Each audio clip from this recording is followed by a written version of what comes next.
Good morning dear students, welcome to the English class. In the previous video we have revised chapter 5th, chapter 6th and chapter 7 and today we will revise chapter 8, Uncle Poacher hangs a picture. So let's start the class. So we have already read this chapter. In this chapter we have read, ये chapter हमने पहले भी पढ़ लिया. इस chapter में हमने देखा था अंकल पोचर किस तरह से एक पिक्चर हैंग करने में कितनी सारी प्रॉब्लम्स फेस कर रहे थे. अब हम इसके एमसीक्यूज रिवाइज करेंगे. So open your book, page number 70. The first question is why did uncle Podger need a kitchen stool. इसके ऑप्शंस हैं. Option A to climb up, option B to sit down and option C to keep things on it and option D to paint. तो हमें पता है उन्हें क्यों चाहिए था, क्लाइंब करने के लिए. So the answer is option A to climb up. Then the second question is what did uncle Podger asked him to borrow from mister Goggles. उन्होंने मिस्टर गॉगल्स से क्या लाने को कहा था. Options are option A table, option B stool and option C spirit level and option D cupboard. तो उन्होंने क्या लाने को कहा था, spirit level. So the answer is option C. Then the third question is Uncle Poacher could not find his coat because वो अपना coat क्यों नहीं ढूंढ पा रहे थे. ऑप्शंस हैं. Option A it was in the cupboard, option B it was on the nail and option C he was wearing it and option D he was sitting on it. तो story में हमने पढ़ा था वो उस पर बैठे थे. So the answer is option D, he was sitting on it. Then the last question, who do you think was hurt more with the hammer. Options Uncle Poacher and option B the person whose toes the hammer fell. आपको क्या लगता है उस hammer से ज्यादा hurt कौन हुआ था, अंकल पोचर या वो पर्सन जिसकी टोस पर वो हैमर गिरा था. तो कौन ज्यादा हर्ट हुआ था, uncle पोचर. So the answer is option A. As you can see on your screen, there are some word meanings which you have to revise. The first meaning is commotion, COMMOTION. Commotion means halchal. Then the second, complained, COMPLAINED. Complained यानी शिकायत करना. Then third word is miserable, MISERABLE. miserable means दुखी. Then the fourth word is insecure, INSECURE.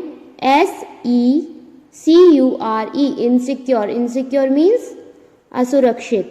Then the fifth word is smashed, means कोई चीज टूटना. The spelling is SMASHED. smashed means टूटना. Then the last word is commanded, COMMANDED. commanded means आदेश देना या आदेश करना.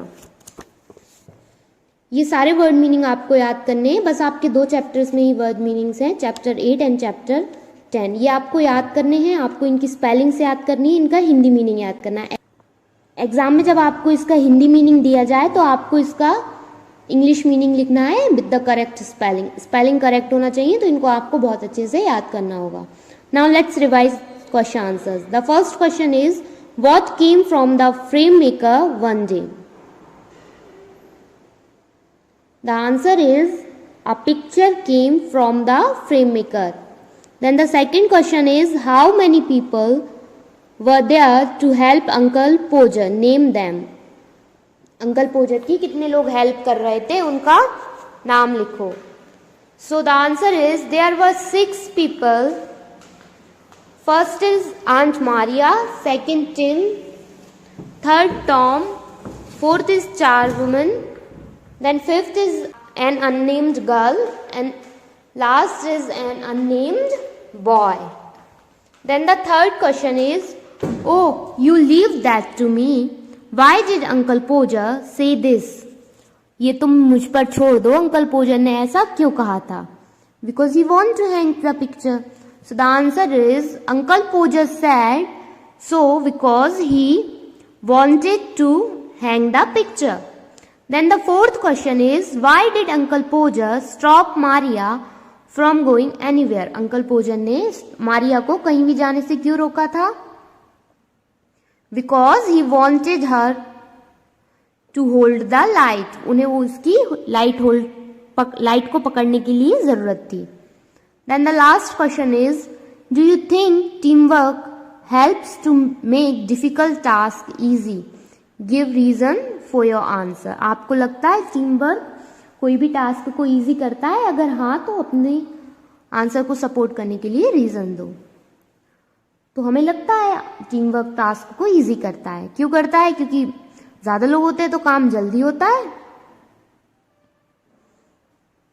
सो the answer is, team work helps to make difficult task easy because it is easy to work as a team and secondly it takes less time. इसके बाद एक और चीज आपको याद रखनी है, जेरोम के जेरोम इस चैप्टर के राइटर हैं, तो ये आपको याद रखना है. So the chapter is finish, you have to revise it carefully. And now we will revise chapter 9. It is a beautiful poem silver. तो ये पोम भी हमने पहले पढ़ चुकी है. हमें इसके पोइट का नाम याद रखना है, वॉल्टर डे ला मेयर. इसमें बस क्वेश्चन आंसर्स हैं जो कि हमें रिवाइज करने हैं. लिख कर देखिए और याद कीजिए. As you all know that we have completed our syllabus and we have also completed grammar portion. आप सब जैसा कि जानते हैं हमारा सिलेबस कंप्लीट कर चुके, chapter 5th to chapter 10th complete कर चुके हैं. हमारा सारा वर्क कंप्लीट है. देन हम ग्रामर पोर्शन भी कर चुके हैं. हमने ग्रामर भी कर ली है और हमने अनसीन पैसेज पढ़े, एप्लीकेशन, ऐसे ये सब हम पढ़ चुके हैं. इसके बाद अब आपके सिलेबस में एक चीज रहती है जो कि है पैराग्राफ